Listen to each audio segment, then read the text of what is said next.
Hi guys, स्वागत है आप लोगों का एक बार फिर से मेरे यूट्यूब चैनल पे, जहाँ पे आज हम लोग मध्यकालीन भारत का एक टॉपिक देखेंगे जिसका नाम होगा मुगल शासक। तो चलिए शुरू करते हैं आज का ये सेशन और पढ़ते हैं पहला क्वेश्चन। लेकिन पहला क्वेश्चन पढ़ने से पहले मैं आप लोगों से एक रिक्वेस्ट करूंगा कि अगर आप लोगों को मेरी वीडियोज़ अच्छे लगते हों तो उसको लाइक करें और मेरे चैनल को सब्सक्राइब कर दें। तो चलिए पढ़ते हैं पहला क्वेश्चन।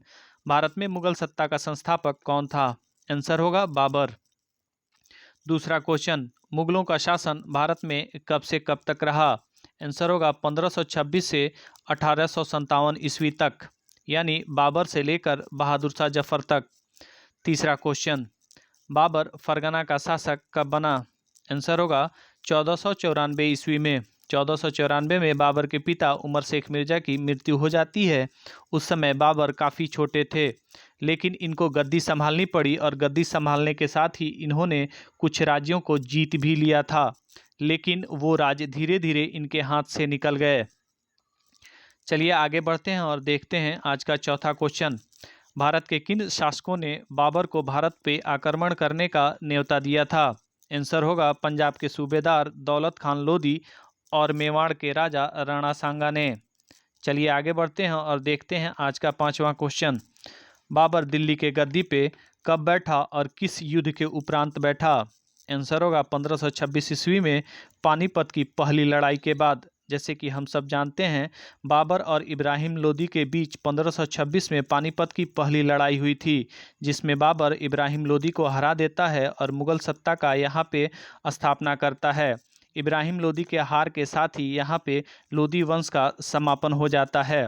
इस युद्ध में बाबर ने तुगलमा नीति या यूं कहें कि रूमी और उस्मानी नीति का यूज किया था, और इस युद्ध में पहली बार बारूद का भी व्यवहार किया गया था।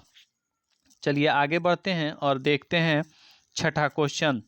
बाबर का दूसरा युद्ध कौन सा था? आंसर होगा मेवाड़ का युद्ध। मेवाड़ का युद्ध 1527 में राणा सांगा के साथ लड़ा गया था। बाबर ने इस युद्ध को जिहाद करार दिया था, यानी जिहाद का नारा दिया था।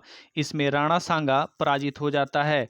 उसके साथ ही बाबर का सत्ता भारत में और ज़्यादा मजबूत हो जाती है। चलिए हम लोग देखते हैं अगला क्वेश्चन, सातवां। बाबर चंदेरी का युद्ध किसके साथ लड़ा? आंसर होगा मेदिनी राय के साथ। मेदिनी राय के साथ उसने 1528 में यह युद्ध लड़ी थी और उसमें मेदिनी राय को पराजित कर दिया था। चलिए आज का आठवां क्वेश्चन देखते हैं। आठवां क्वेश्चन कहता है, बाबर की अंतिम लड़ाई किससे और कहाँ हुई थी? आंसर है अफगानों के साथ हुई थी, घाघरा के निकट 1529 में, जिसमें अफगानों का नेतृत्व महमूद लोदी कर रहा था। चलिए आगे बढ़ते हैं और देखते हैं नवां क्वेश्चन। पादशाह या बादशाह की उपाधि किसने धारण की थी? आंसर होगा बाबर ने, क्योंकि उससे पहले यहाँ पे सुल्तान की उपाधि लोग धारण करते रहते थे। आगे बढ़ते हैं और देखते हैं 10वां क्वेश्चन। बाबर का उत्तराधिकारी कौन था? आंसर होगा हुमायूं, जो 1530 में बाबर की मृत्यु के बाद सत्ता संभालता है। चलिए अगला क्वेश्चन देखते हैं 11वां। हुमायूं चौसा का युद्ध में किससे पराजित हो जाता है? आंसर होगा शेर खान, यानी शेर शाह सूरी, जो अफगान शासक था। चलिए आगे बढ़ते हैं और देखते हैं 12वां क्वेश्चन। कन्नौज और बिलग्राम की युद्ध कब हुआ था? आंसर होगा 1540 ईस्वी में, हुमायूं और शेर खान के बीच में, जिसका नाम शेर शाह सूरी भी था।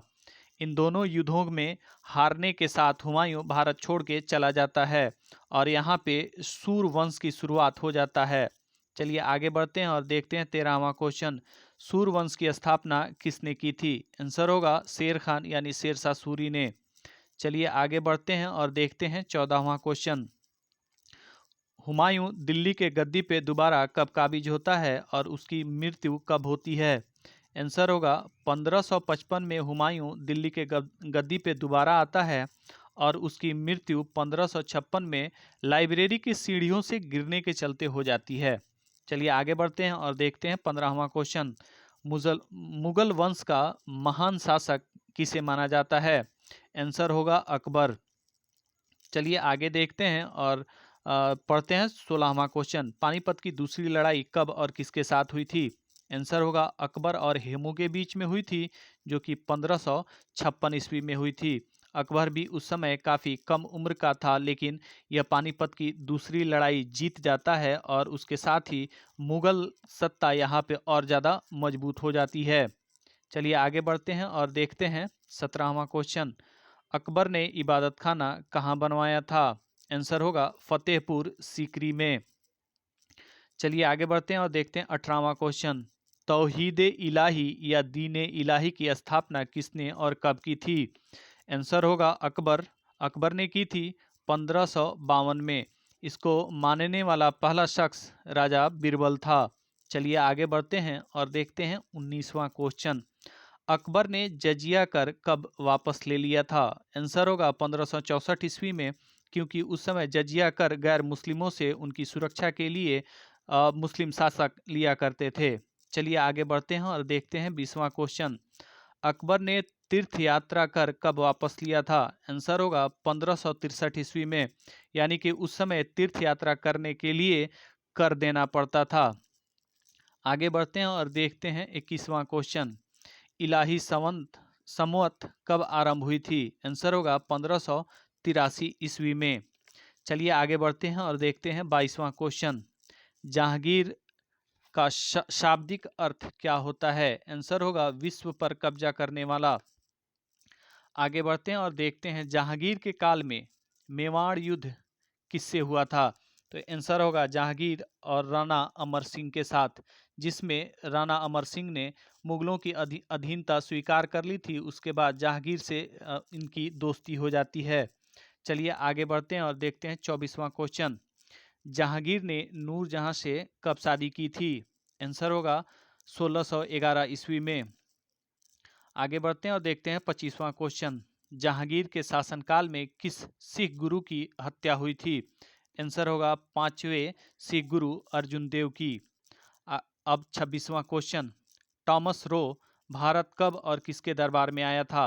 आंसर होगा 1616 ईस्वी में जहांगीर के दरबार में आया था, जो कि जेम्स प्रथम का राजदूत था और यहाँ पे वो व्यापारिक कोठी खोलने के लिए, यानी भारत में व्यापार शुरू करने के लिए आया था।